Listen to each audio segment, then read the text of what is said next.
নমস্কার সকলকে, আবারও একটি নতুন ব্লগ নিয়ে হাজির আমি কাবেরী।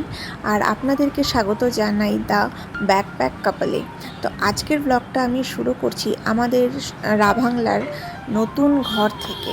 তো চলুন আমরা আজকে যাব বাড়িতে ভাইফোঁটা উপলক্ষে। তো চলুন যাওয়ার পথে আপনাদেরকে সুন্দর সুন্দর ভিউগুলো দেখিয়ে দিই।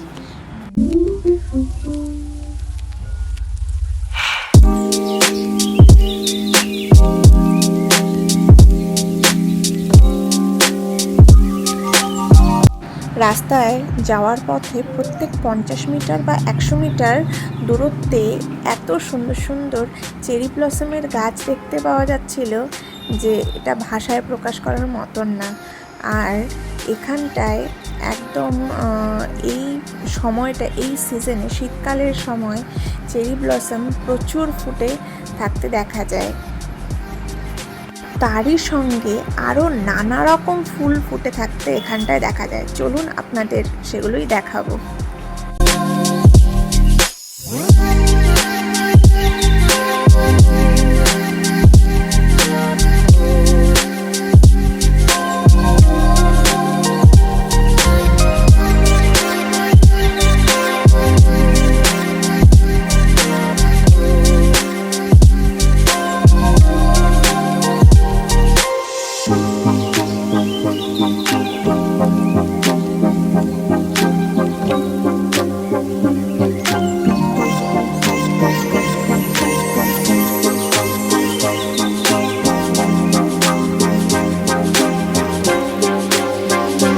আপনারা কিন্তু কমেন্টে আমাকে অবশ্যই জানাবেন যে আজকের এই ভিউগুলো আপনাদের কেমন লাগলো।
এই তো আমরা প্রায় ঢুকে গেছি বেঙ্গলে।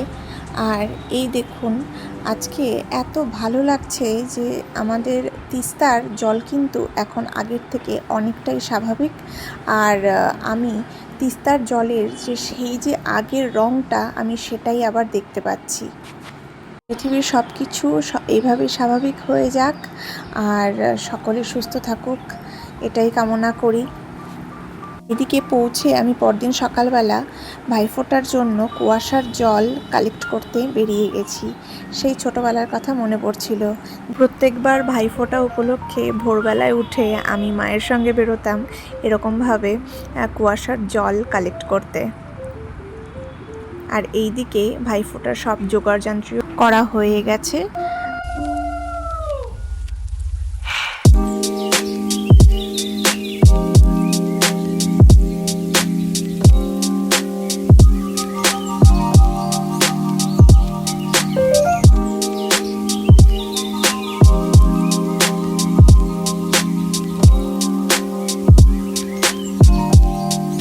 পৃথিবীর সব ভাইদের মঙ্গল হোক, সবাই ভালো থাকুক, সুস্থ থাকুক। আজকের ব্লগটা শেষ করছি। আজকের মতো এতটুকুই। আবার দেখা হবে নতুন একটি ব্লগ নিয়ে। আমার ভিডিওগুলো ভালো লাগলে চ্যানেলটিকে অবশ্যই সাবস্ক্রাইব করে দেবেন। সকলে সুস্থ থাকবেন, ভালো থাকবেন। আজকের মতো টাটা।